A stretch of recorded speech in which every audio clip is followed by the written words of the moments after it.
যে পৃথিবীতে মানে আপনারা ওইখানে গরু জবাই হয় না? ডিমেরিস্টে কি 27 বা 36 এইরকম মানে 30% মুসলমান ওয়েস্ট বেঙ্গলে আছে। তো ওয়েস্ট বেঙ্গলে যে 30% মুসলমান আছে, যারা গরু বিক্রি করে তাদের ভিতর যদি প্রতি 100 গরু বিক্রেতা আনেন, তার ভিতর দেখবেন 70 জন হিন্দু গরু বিক্রেতা। সেও কিন্তু কোরবানির সময় এই গরুটা বিক্রি করার জন্য নিছে। সেখানে তার একটা বাণিজ্যের ধস নামছে। এখন আপনি যদি বলেন যে না, বাণিজ্য ধস নামবে কেন, আমি তো এক্সপোর্ট করব। আরে ভাই, পাইকারা তার কাছ থেকে এক্সপোর্টার যারা, তারা যে নিয়ে যাবে পানির দরে, অর্থাৎ ও তো মাঠে বসে গেল।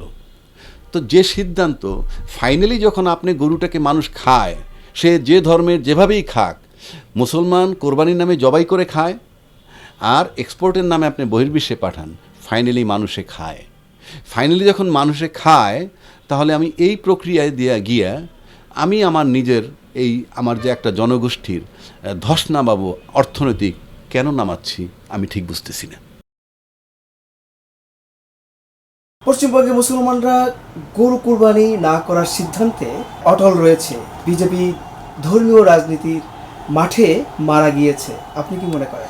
দেখুন, পৃথিবীতে 3টা জিনিসের জন্য মানুষ কাজ করে বেসিক্যালি: বাসস্থান মানে খাদ্য, পোশাক আর বাসস্থান।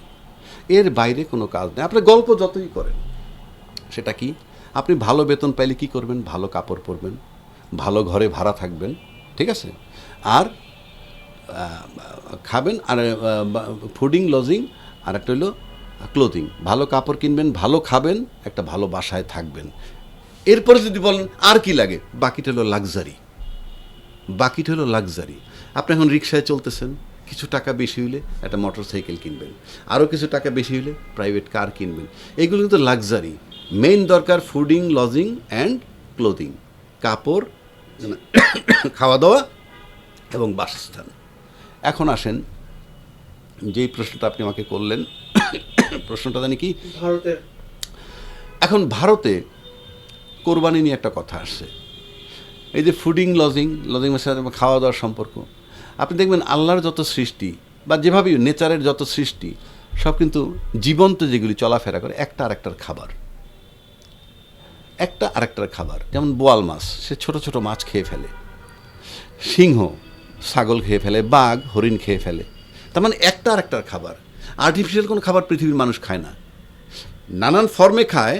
আলুটারে নানান ফর্মে, এটা চিপস, ফ্রেঞ্চ ফ্রাই ও আলু ভর্তা, mash potato, all these are potato. তার মানে আপনি খাবেন কিন্তু নেচার।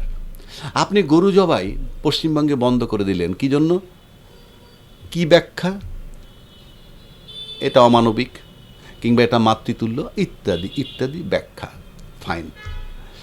আর যারা কোরবানির নামে জবাই করে, তারাও জবাই করে।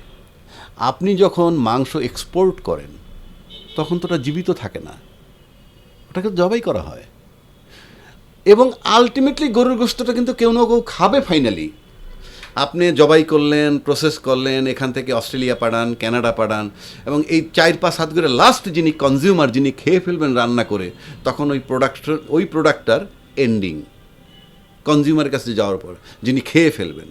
সুতরাং আপনি যে কোনো ফর্মেই বলেন, আপনি গরুর গোশত বিক্রি করবেন, গরুর গোশত যা খুশি তাই করেন, ফাইনালি গিয়ে মানুষ খায়, এবং প্রসেসটা কিন্তু জবাই করে খায়, অর্থাৎ তাকে হত্যা করেই খাওয়া হয়। আমি ধর্মীয় বিষয় আনলাম না, তাহলে আর একজনে খাবে ধর্মীয় রিচুয়ালের নামে, অসুবিধাটা কোথায়? বিষয়টা তো এমন না যে পৃথিবীতে মানে আপনারা ওইখানে গরু জবাই হয় না। ডিমেরিস্টে কি 27 বা 36 এইরকম মানে 30% মুসলমান ওয়েস্ট বেঙ্গলে আছে। তো ওয়েস্ট বেঙ্গলে যে 30% মুসলমান আছে, যারা গরু বিক্রি করে, তাদের ভিতর যদি প্রতি 100 গরু বিক্রেতা আনেন, তার ভিতর দেখবেন 70 জন হিন্দু গরু বিক্রেতা। সেও কিন্তু কোরবানির সময় এই গরুটা বিক্রি করার জন্য নিছে। সেখানে তার একটা বাণিজ্য ধস নামছে। এখন আপনি যদি বলেন যে না, বাণিজ্য ধস নামবে কেন, আমি তো এক্সপোর্ট করব। আরে ভাই, পাইকারা তার কাছ থেকে এক্সপোর্টার যারা, তারা যে নিয়ে যাবে পানির দরে, অর্থাৎ ও তো মাঠে বসে গেল। তো যে সিদ্ধান্ত ফাইনালি যখন আপনি গরুটাকে মানুষ খায়, সে যে ধর্মের যেভাবেই খাক, মুসলমান কোরবানির নামে জবাই করে খায় আর এক্সপোর্টের নামে আপনি বহির্বিশ্বে পাঠান, ফাইনালি মানুষে খায়। ফাইনালি যখন মানুষে খায়, তাহলে আমি এই প্রক্রিয়ায় দিয়ে গিয়ে আমি আমার নিজের আমার যে একটা জনগোষ্ঠীর ধস নামাবো অর্থনৈতিক কেন নামাচ্ছি আমি ঠিক বুঝতেছি না।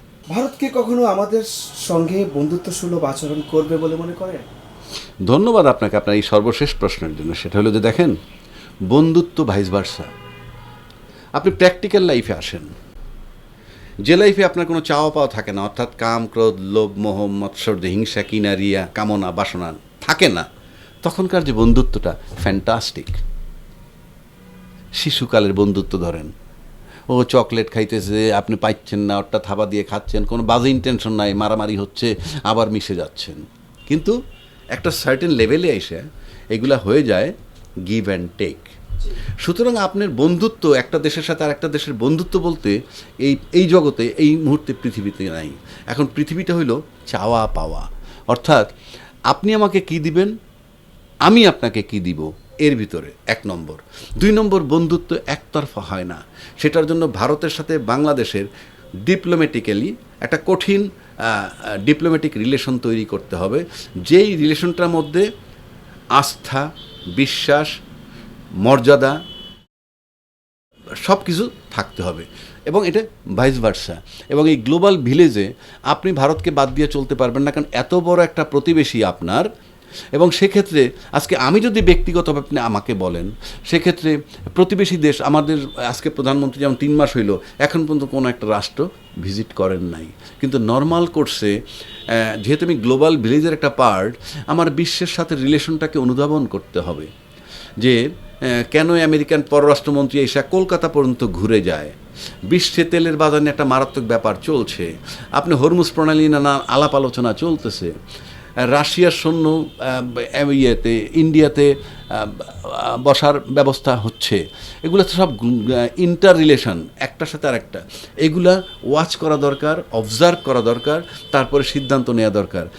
আমার কাছে মনে হয় সরকারের তরফ থেকে এমন কিছু দেখছি না আমরা, যে এই যে আমরা কিভাবে দেখছি, প্রশ্নটা আবার ভুলে গেলাম, যে ভারতের সাথে আমাদের বন্ধুত্ব, এটা অবশ্যই আমাদের নর্মালি। আপনি কি করবেন, আপনি একটা এলাকায় যদি নতুন ভাড়াটি আসছেন, আপনি কি করেন, আপনি প্রতিবেশী ফ্ল্যাট থাকলে পাশের ফ্ল্যাটের লোকের সাথে গিয়ে নিজেকে ইন্ট্রোডিউস করেন।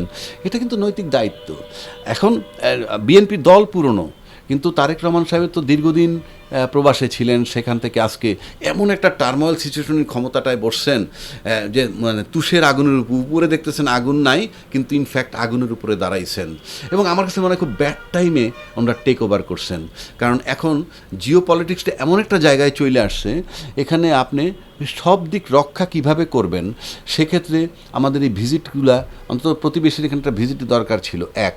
2 নম্বর, আমরা দেখতেছি যে এই সরকার অথরিটি নিতে পারছে কিনা, সেটা আমাদের দেখার বিষয়। কারণ আপনার কাছে 3টা দেশ চাচ্ছে জিও পলিটিক্সের নামে, চায়না চাবে, আমেরিকা চাবে, ইন্ডিয়াও চাবে। এই যে 3 জনে চাবে, সেখানে আপনি অথরিটি হইতে হবে। আপনি যদি অথরিটি না হইতে পারেন, অথরিটিটা কি, আমি যাকে যা দিব তাই নিবা, এই অথরিটি যদি আপনি না হইতে পারেন, তাহলে আপনি কাউকে স্যাটিসফাই করতে পারবেন না। কারণ যাকে যেটুকু দিন সে আরও চাইবে, বিকজ আপনি তো নিজেকে অথরিটি প্রমাণ করতে হবে যে yes I am the authority. এই অথরিটিটা নিলে পরে, এটা আমার ফ্যামিলি লাইফেও আছে, আমার যদি কমান্ডিং ভয়েস না থাকে, আমার মেয়ে একভাবে বলবে, ছেলে একভাবে বলবে, ওয়াইফ একভাবে বলবে, বাট আমার কাছে যদি অথরিটিটা থাকে যে না, হি ইজ দ্য অথরিটি, যা বলবে তাই ফাইনাল, সেই অথরিটির জায়গায় আমরা আদৌ গেছি কিনা প্রশ্ন রাখলাম।